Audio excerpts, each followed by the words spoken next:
Deepika Padukone vs Priyanka Chopra. So lately our two heroines Priyanka Chopra and Deepika Padukone baptized themselves in the waters of Hollywood, and we were waiting with a great anticipation to watch the ladies spice it up with their overseas counterparts. The trailers got us real amped up as both of the women, although for 2 seconds, looked sexy and bossy in them. The whole of India was having a proud moment of watching two of our best actresses finally crack their way into global cinema. But then the movies released. Now, we didn't expect the likes of Baywatch and XXX Return of Xander Cage to fetch Oscars or anything. But we expected the ladies to perform well in a movie which is good to watch, or even average, given the outcome these genres usually bring. A few good laughs, kick-ass action scenes, where we'd come out and say nice. But instead, as the reviews suggest, the reactions were a bloodbath. If only I got a penny for every website which gave the movies a score of 1/5. And that is what both of the movies seem to be earning too. So I thought,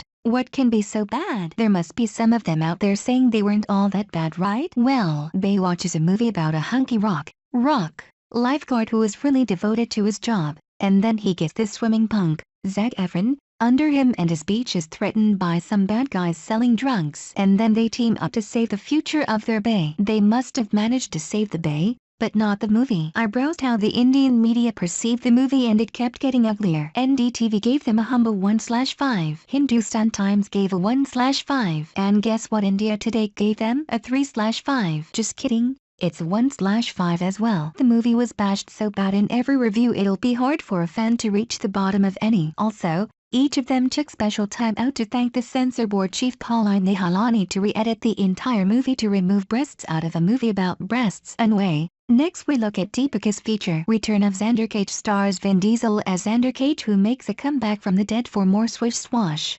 flying around shooting guns action. The coolest thing in this movie was Deepika Padukone's character's name, Serena Unger. Sitting through rest of the movie will make you really angry at its makers, who thought of adding a few South Asian actors from different countries, plus Neymar Jr. to garner funds, and then they scantily sprinkled on top the concept of a story. Here we actually have a slope up, instead of the flat plane of reviews suffered by Baywatch. Let's start at the bottom. India Today gave them 1/5. First Post gave them 2/5. News 18 gave them 2.5/5. And Hindustan Times gave them a 3/5. No, really. The reviewers, as disturbed as they sounded, tried to find compensation in the all-American gun action, which was decent to some point anyway, but since they were our ladies, we narrow it down to how they performed, right? That's what we really care about, right? So that is one positive that we can take from this 4 hours of turbulent cinema, that PC and DP did their jobs well. So whose movie fared better is not much of a question really,